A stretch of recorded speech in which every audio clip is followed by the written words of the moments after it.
Bum, bum, bum, bum, bum, bum. Bum, bum, bum, bum, bum, bum, bum, bum. Hey, everybody.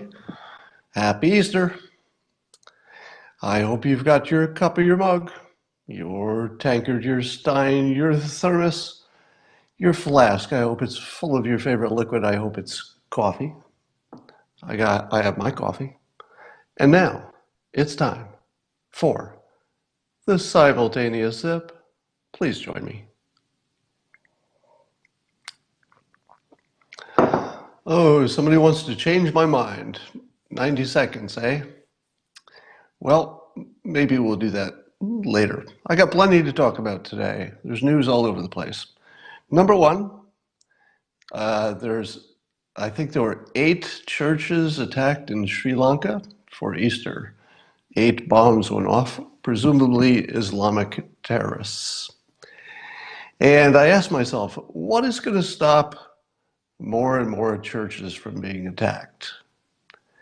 And at the same time, we're seeing a story about apparently the government of the United States is considering labeling fentanyl a weapon of mass destruction. Now, not because it kills a lot of people who try to take it recreationally. That's bad enough. But the government is actually concerned that it could be used as simply a weapon. You take a bunch of it and you do some bad things.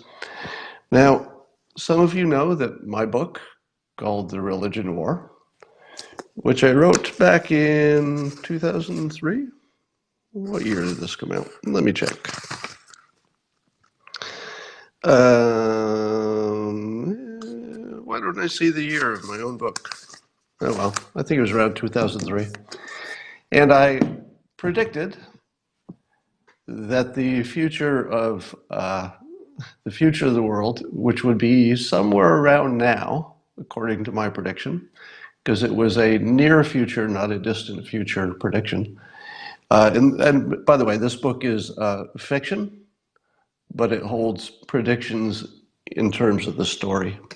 And the story was that the bad people, the Islamic terrorists, would start using hobby-sized drones to attack anything they wanted, and that ultimately those drones would carry chemical weapons because they're light.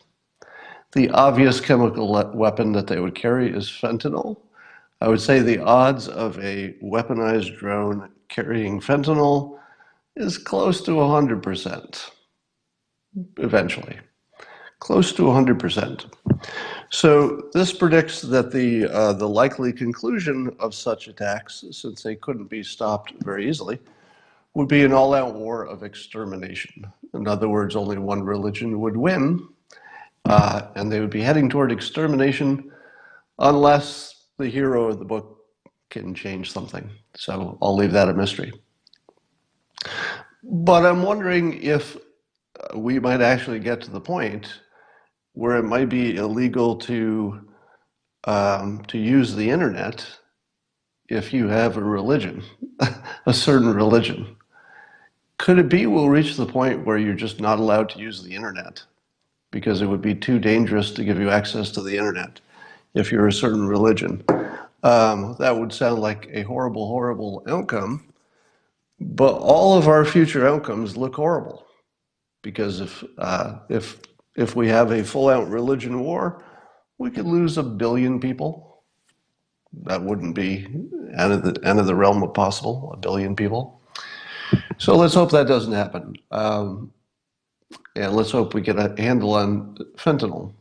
Now, if fentanyl was labeled by our government a weapon of mass destruction, how would we act differently toward the cartels? Because it's not as obvious as it would seem. You'd think to yourself, well, if the cartels have these weapons of mass destruction, then wouldn't our military be able to go in and just kill them all? And the answer to that is not so clear. Because militarily and defense-wise, yes, we totally would have the right to do it and the ability to do it. But the cartels might be the only thing keeping terrorists from using fentanyl. Think about it. Who would be worse off if fentanyl was ever used as an actual weapon of mass destruction. If somebody tried to use it to kill a bunch of people all at once, who would be the big losers in that besides the victims? The cartels. The last thing the cartels want is to lose their income model, which is that if they keep the fentanyl deaths under a certain level, and it's onesies and twosies everywhere, that the military of the United States will not move against them because it looks like a drug problem. The moment fentanyl transitions from a drug problem to a military problem, the cartels are going to be destroyed. Because we would move our military in, we would occupy. I think we would actually occupy Mexico if there were no other option and fentanyl started to be used as a weapon of mass destruction. So the cartels probably have a pretty strong interest in making sure that no fentanyl crosses the US border unless it's going to be used to just kill one person at a time with overdoses. I mean, they would prefer that that person stay alive because then they're repeat customers. So in the weirdest, most corrupt and sick way, the cartels are probably our best protection against massive fentanyl deaths, so long as we're willing to accept, say, 50,000 individual overdose deaths a year. If we're willing to allow that every year, the cartels get to stay in business, we don't attack because we call it a drug problem, and everything's fine. But one fentanyl attack that got identified as going through a cartel, doesn't matter how big the attack is, could be a small attack that didn't kill as many people as they hoped, but just one terrorist getting through with fentanyl over the southern border that came from Mexican labs in the cartels, I think we would move against them militarily. I think we would occupy. That's what I think. So we'll see if that happens. Here's the question of the day. Have you noticed that every time there's some Russian in the news, somebody involved with the Mueller report, let's say, every time you hear about a Russian, whether it's the Russian lawyer or a Russian whoever who talked to whoever, don't we always say that that Russian is connected to the Kremlin?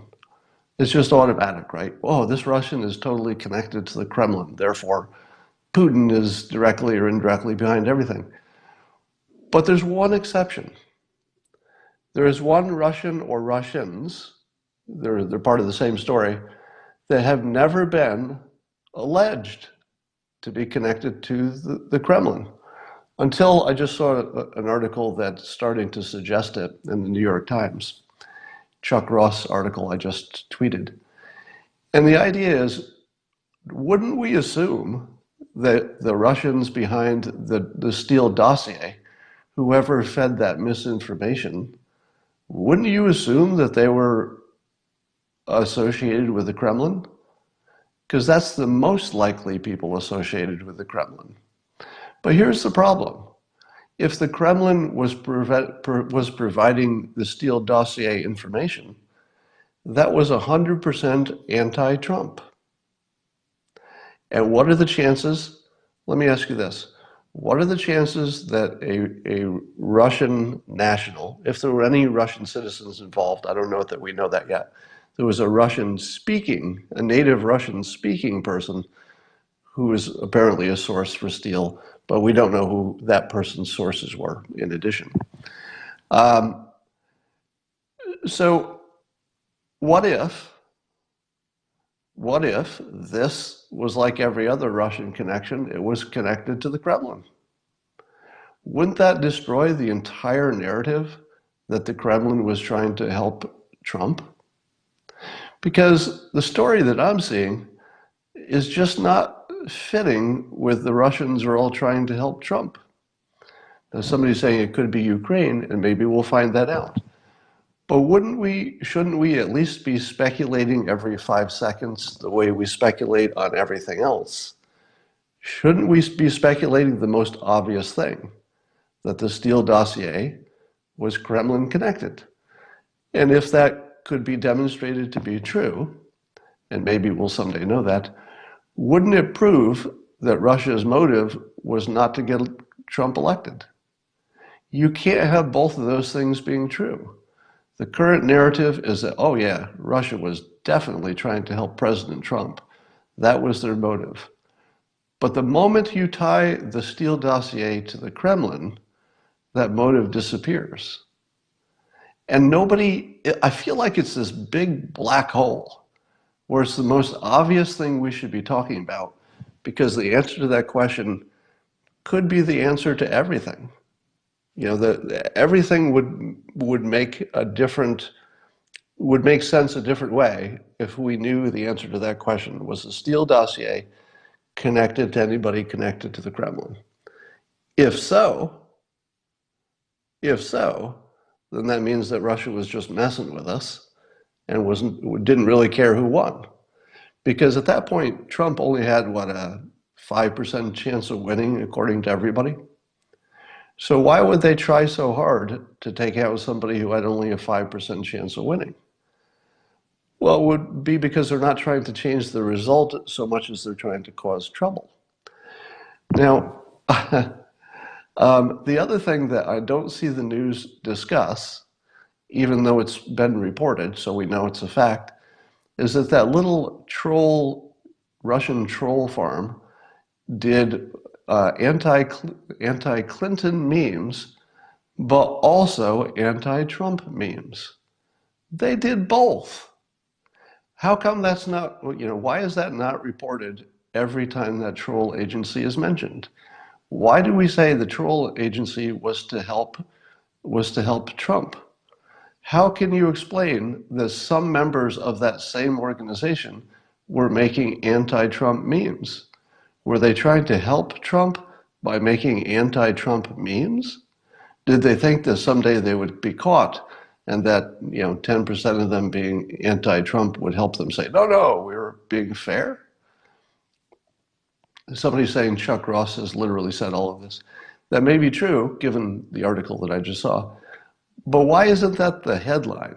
Why is that not the main thing people are talking about?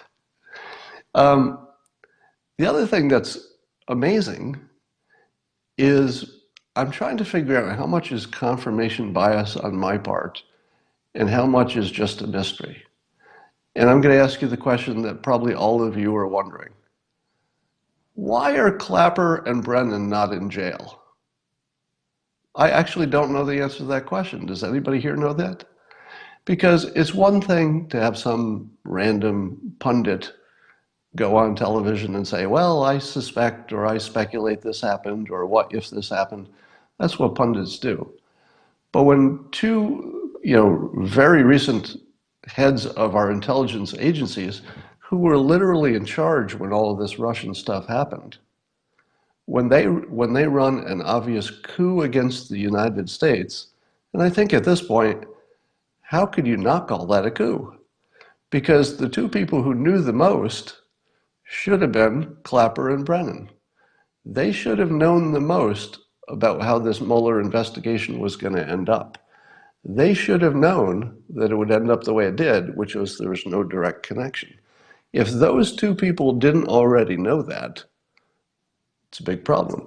If those two do not say every time they mention the Steele dossier or that the Mueller report was in any way influenced by the dossier, if they don't say in the same breath, but you can't trust that because that might have been a Kremlin operation, if they're not saying that, it feels like there's some jailable offense here. Now, I'm no expert in the law, but I assume, Bob Barr is looking into this, and if he's not, we should get rid of him. I mean, if Bob Barr is not looking into this, he should be fired. And I'll even go further. If President Trump allows this not to be followed up on, then he should be voted out of office. I can't support President Trump if he's not trying to put coup attempt people under the greatest scrutiny they could be. Nothing illegal. I'm not asking for anything illegal to happen. I want the legal system to handle it. But they should be pretty aggressively going after the people who are obviously it's just obvious that they were central to it. However, I will say that I'm not entirely convinced that all of the people who you could imagine were part of this massive coup attempt, I'm not convinced that they were all talking to each other. Because they wouldn't necessarily have to. There might be clusters that talk to each other, so you could imagine that, some of the FBI people talk to each other. You could imagine that Clapper and Brennan might have talked to each other. You can imagine that clusters of people talk to each other. But it's a little hard for me to imagine that they've actually communicated across all those domains to have this one massive anti-Trump coup attempt. I think everybody just knew what they needed to do. Everybody did what they could do. Everybody watched the news and they said, okay, they're handling it this way in the news, so I'll do my thing. It feels like everybody just sort of knew what to do. Similar to any resistance movement, it doesn't necessarily have to be coordinated from the top. It could be little cells, sort of like terrorist cells. So I would say that the coup is more like a series of terrorist cells operating independently. That's my guess. Why is there no reporting on how bad the Russians are at interfering with US elections? I've said this about terrorists too. If you made me a terrorist for a week, I could do more damage to whatever country I was trying to damage than any terrorist has ever done. I could do that in a week. I'm sure of it. I'm not even guessing. I'm sure I could personally do more terrorist damage in 1 week than any terrorist has ever done to any country. I'm positive I could. I'm not going to give you suggestions, but it wouldn't be that hard. So I'm wondering why the terrorists don't do a better job. It makes me think that the terrorists, at least at the central planning level, don't want to do too much of a good job because it would activate our military to do a lot more than we do. So it feels like the terrorists are just trying to, improve their brand, if you will, and help things domestically. I don't think they really plan on taking out the United States, because long before that became a possibility, the United States would mobilize and they would do such horrible things to whoever was behind it and anybody who might be behind it that I can't see it would be a good strategy. So likewise, when I look at the Russian interference in the election, I too accept that the Russians attempted to interfere. But why did they do such a bad job of it? Can you tell me that there were Russian hackers who were experienced enough to do all this hacking, and yet they couldn't do a better job than everything collectively we've seen that they did? Because those memes look like a high school project. They were not scientific, they were not well made, they didn't look especially American. I mean, it was the worst job of interfering you've ever seen. Now let's go to the question that's been bugging me for a while. And here's a question, I don't know if anybody's talked about it in the way I'm going to talk about it. We've seen a lot of attention to the fact that President Trump publicly, I think it was I can't remember if it was during the debate, when he looked at the camera and he said, Russia, if you have those missing emails, we'd like to see them, in essence. Now, the surface level coverage of that is, hey, the president asked Russia to get those emails, and within days, the Russian hackers actually hacked into the DNC, was it? And got a bunch of emails. Now, here's what I ask you. If a candidate from the United States says in public, tongue-in-cheek, but serious as well, because I'm sure he'd like to see the emails. If he says in public, hey, Russia, if you got those emails, I'd like to see them. Now, let's say Russia hears that, because of course they do. What is Russia's best play? What is their best play? Is their best play to say, oh, excellent, it looks like Trump's on our side? Let's do something for him, and then we got a partner. We're going to collude with this guy. Did Russia say that? Because that's the way it's reported, right? It's reported as though Russia said, yes, Trump can be our friend. We'll do something for him because he asked for it, and then we're working together. And then, Russia has a little control over him. Yay. Do you think Russia thought about it that way? If you put me in Russia and this situation comes up, let's say I'm Putin, and I hear the news that the president looked at the camera and said, hey, Russia, you got those emails? Love to see them. Here's what I would do. And I'm not Putin, but I'm apparently smarter than every pundit who's talked about it. If I'm Putin, I say, what would really mess with them is to get those emails. There's nothing we could do worse to Donald Trump and simultaneously maybe to Clinton, but there's nothing we could do that would mess up their system more than actually doing what he just asked us to do in public. There's nothing we could do that would be better to mess them up than doing what he asked. Does that sound like they were on his side? Because it's being reported uncritically that he asked for these things and Russia did it, and therefore they must be on his side. If I were the Russian who had heard that request, I'd say, oh, we can totally mess with him.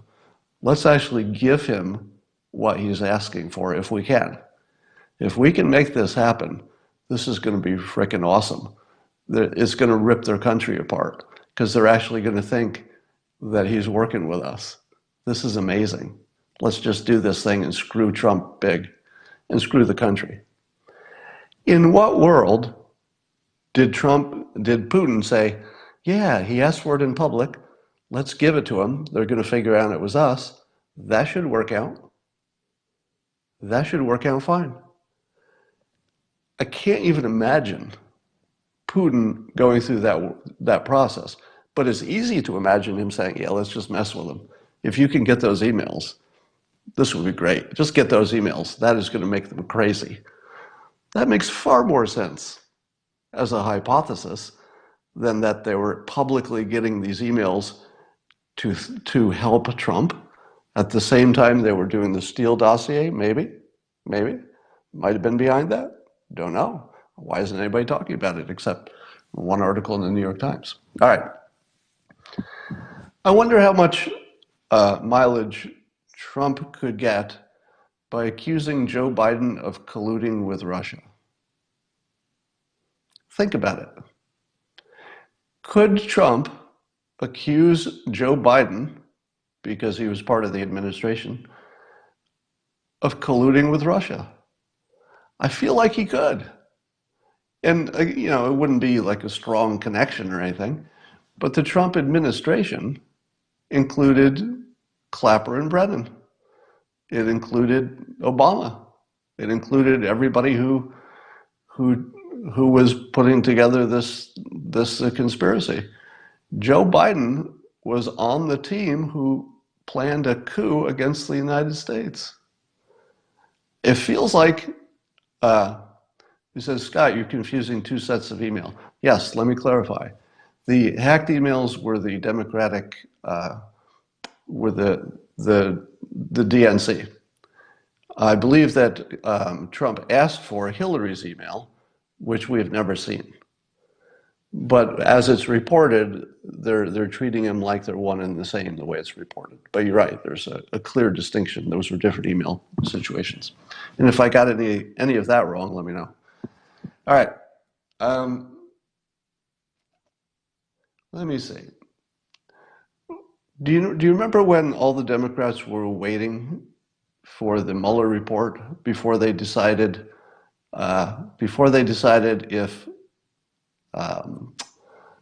if they wanted to remove the president through impeachment? They all said, well, let's wait till we get that report, and then we'll decide. And then the report comes out, and the report says that Russia kept offering to collude, and the administration turned them down every time. That's it. And so they get information from the report that's all the wrong way. And so then they say, okay, all the new information we got pushes it in the other direction, away from impeachment, so we'll impeach. It kind of tells you everything you need to know about the value of actual facts. Completely useless. Nobody cares about the facts. Trump asked Russia to give emails to the press. It's the same thing. It doesn't matter who they gave it to, it would end up in the press. All right. Have you noticed that CNN has gone anti-nuclear power? So CNN is running, coincidentally, a special about Chernobyl. Do you know why CNN is running a special now about Chernobyl? Chernobyl. Is it because Chernobyl is in the news? No. Is it because Chernobyl, there was something new that happened in Chernobyl? No. Oh, I'm sorry, it's HBO. HBO is running the special. But I thought I saw that. Wasn't CNN also running something about that? It's an anniversary. Well, so somebody's saying CNN and HBO. So I'll need some clarification. All right, but CNN did run a survey thing, like a little quiz on their page. And the quiz allowed you to pick what you thought would be the most powerful thing we could do about climate change. And then they give you the answer. And the answer they give you is that nuclear power would be just a fraction of as useful as wind power for dealing with climate change. That's right. They give you a quiz and then they tell you the right answer is that wind power is many times better in terms of a solution for climate change than nuclear power. That is about as misleading as you could possibly be. Now, it is true, you could make an argument, which is that nuclear has some issues and, nuclear plants in the past have been hard to approve, et cetera. And they've had certain risks. So all of that is true if you were to take a straight line and say, okay, how much could you get from wind power? How quickly could you ramp up wind power? And it turns out you could ramp up wind power very quickly. So they say, and I believe that's true.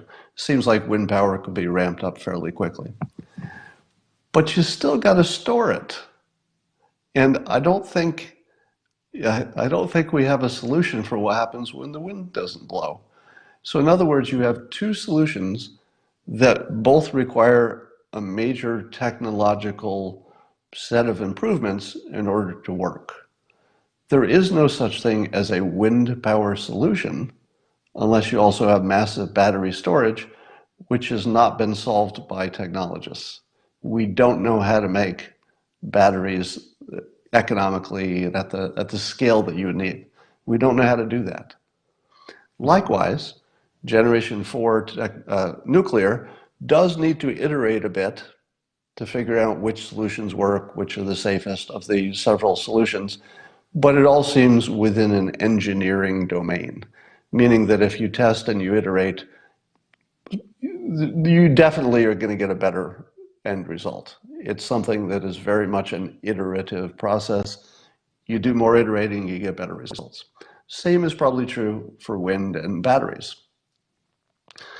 But who is able to predict which of those things we haven't yet solved will get solved first?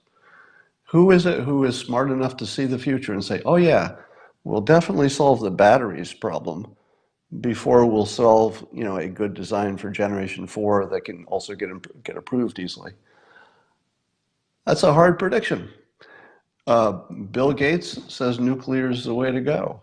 A lot of smart people who've looked into it say nuclear's the way to go. I say, if you're not doing both of them, you're stupid. Let me say it again. If you're not doing both of them, you're stupid. Because we don't know which one will be solved better.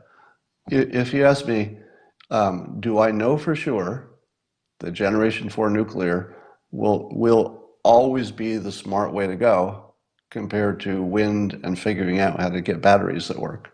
I don't know that, but I'm positive you don't know it either. I'm positive our government doesn't know it, and I'm positive the scientists don't know it, no matter how confident they feel, because they can't really know the future. But I will say that if you're not doing both of them, and solar too, if you're not doing all of it and doing it hard, you're not really trying. So don't pretend you care about climate change unless you're doing all the things that we think are potential and you're doing them hard. So anyway, my point is, it seems that CNN and maybe the left-leaning press may start to say some negative things about nuclear now because they know they need to. If I've said this enough in public that I'm sure somebody's noticed, the moment that the Trump administration says publicly, they've done a lot of things behind the scenes. The Energy Department is promoting Generation 4, et cetera. So the government is actually doing Generation 4 promotion, at the industry level. You just don't hear about it publicly. But if Trump, for example, came out and said, well, climate change may or may not be the problem you say, but it doesn't matter. It still makes sense to go hard at all these technologies for energy. We should push hard on all three: solar, wind, and nuclear. If he did that, he would take the argument away. From a political perspective, if the president said, let's go hard on all three of these, why would we possibly not go hard at all of them? If he said that, it would completely ruin the argument against him for climate change, and he wouldn't even have to accept that climate change is real. That's the beauty of it. He wouldn't even have to say that he knows it's real or isn't. He could just say, this makes sense no matter what. No matter what, you should go hard at all three of these. And I worry that the left-leaning press is going to start demonizing nuclear just to take that away, so that people will be afraid of nuclear and they won't be able to hear, no, you're thinking of your grandfather's nuclear power. That stuff has some risks. The newer stuff is closer to zero. It's going to be a hard sell once the press gets people worked up about nuclear. All right.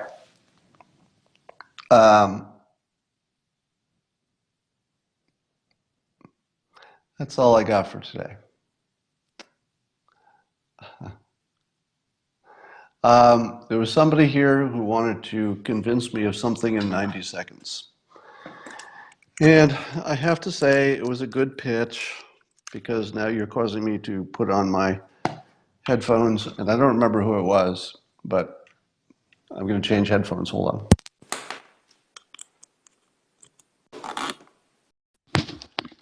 All right, so whoever it was who said you wanted to change my mind in 90 seconds, first of all, that's a pretty good pitch.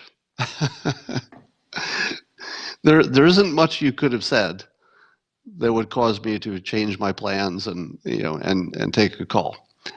But when you say I'm gonna change your mind in 90 seconds, and you're talking to somebody who's talks about persuasion, I don't even care what the topic is.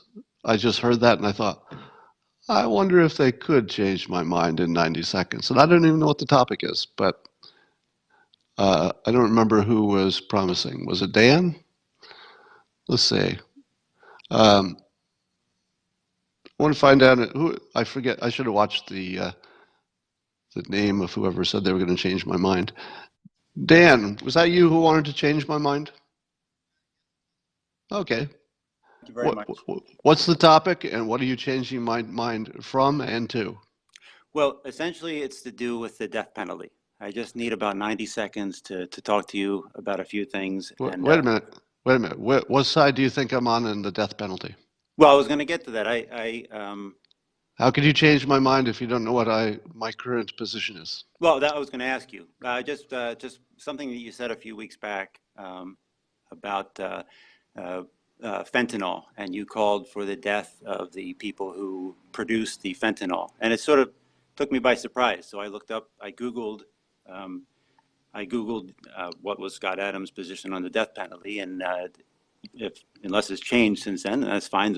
It'll render this Oh, conversation moot. so You tell me. let me clarify. Sure. I'll tell you my position. Fine. I'd like to see the people in other countries who are the big fentanyl dealers. I would like to see them killed. Ideally, China killing its own citizens, and Yeah.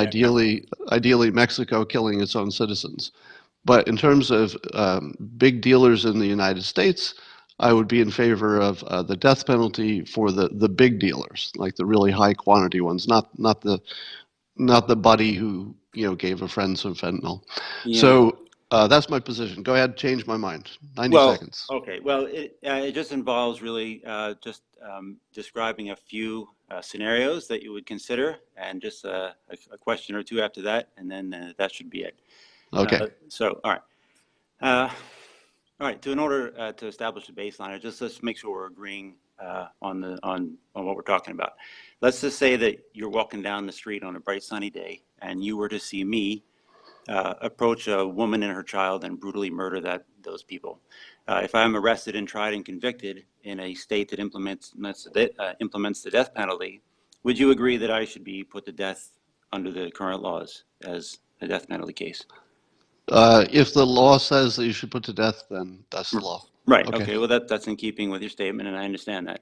Right. Now, I would ask you to repeat the same exact scenario, but in this instance, instead of seeing me walking down the street committing the crime, you see a beloved family member, perhaps like an uncle that maybe raised you, you love him, and you see him for whatever reason. It's a scenario, so you're seeing your uncle now commit this horrible crime, and Uh-huh. would you still be in favor of the state putting him to death? No, because I would kill him as soon as I saw it happen. I'd kill him myself. That's Yes, terrible, of but I course. Yeah. understand. No, Yes. So yes. So the answer to the question is yes. Of course, okay. I I would be in actually favor. okay. That's in keeping with your statement, and I actually fully expected that you would say that. But Okay. Go this on. final scenario is the one that I think might persuade you to change your mind. Uh, there's a brutal murder that takes place in a neighborhood. Your uncle, same uncle, was seen in the vicinity around the time of the murder. He also had opportunity. All right. Turns out he knew the victim, and he was known to have some sort of ongoing feud. Again, for the purposes of the scenario, your uncle is arrested and tried and convicted of the murder, and he sits on death row. And there's only one problem. You are the only person who knows that your uncle's innocent. You're the only one. Your uncle is convicted and put on death row.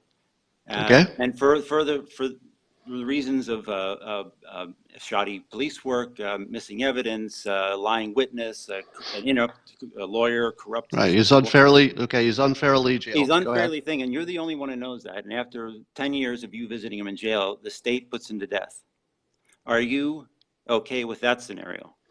And No, you know he's innocent. no. Let me Because you were clarify. with him at the time, but for some Let me reason you weren't clarify. allowed to. Yeah, yeah, Let me answer the question. yeah. Let me answer the question. I am not in favor of the death penalty when we don't have physical proof that the person was on the scene of the murder. Right. So if we don't have the uncle's DNA, we don't have a video, um, that wouldn't be enough. So no, I would Yeah, not be in that makes favor of the sense. death penalty unless there's a clear, unambiguous connection putting the person at the scene at the time. Yeah, okay, that's fair, but now here's the crux of the issue. Okay. You are aware that there have been innocent people put to death under the death penalty.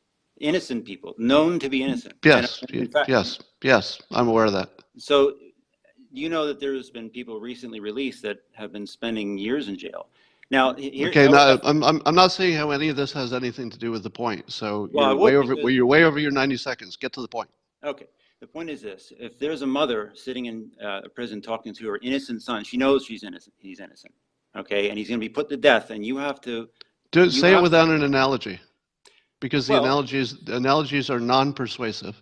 So everything that's suppose you imagine there's a story, it's good for making a point, but now right. you're at the point where you have to change my mind. So just make the point without a story. All right, okay, so to me, saying that you support the death penalty in this case means that you're actually okay with the occasional innocent person being put to death. And you have to tell the mother that, look, I need to have revenge for all these deaths, so I want to kill more people, and I know that your son was innocent, but I'm actually okay with your son being put to death. If we can just stop with all this death and just let people stay in jail for the rest of their lives, so at least we give a chance to. I would say Okay, look up Nathan Myers but and you Clifford didn't, Williams. you didn't do it without the story. Well, yeah, but okay, So make the point right. without a story. Just say your point.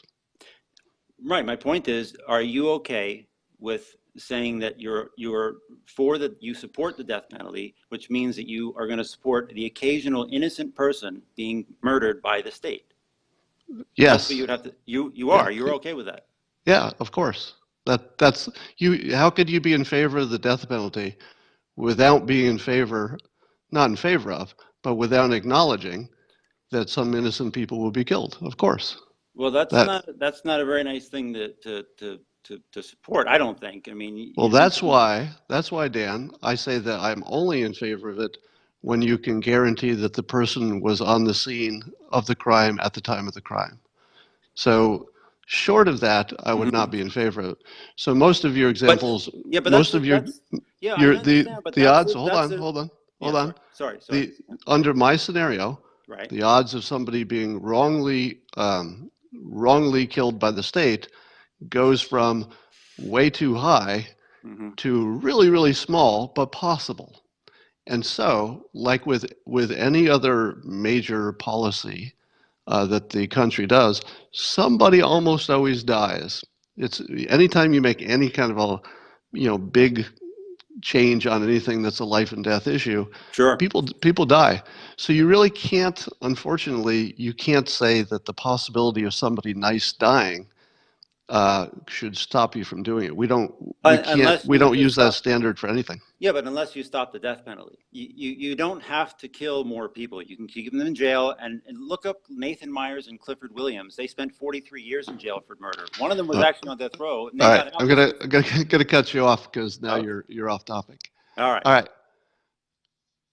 so boom, boom.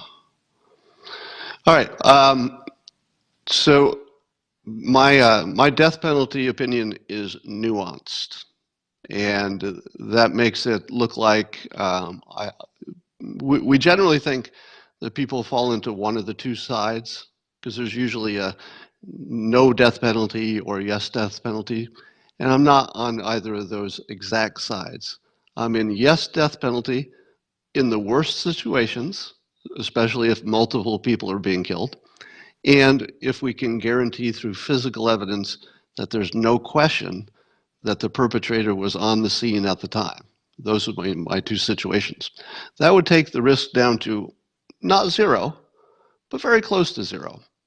And I would say that the benefit of making fentanyl a death penalty situation for the big dealers, not the typical street stuff, but for the big dealers, is that it sends a message to society that this isn't like other things.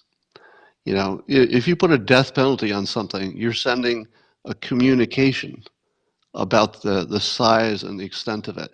And for me, killing a few innocent people, it might happen, would be way bigger benefit in terms of communication than not doing it. So that's my opinion. And yes, I do accept that it would be rare, but just like every big law change we have that has anything to do with life and death, people die. Um, so you can't make a change because of that. Anyway, thank you for trying, Dan. I appreciate the point. I will tell you that if you've watched me for a while, you should have known that leading with an analogy to some completely different situation was never going to change my mind. But it was a good effort just the same. So thank you, and I will talk to you all later.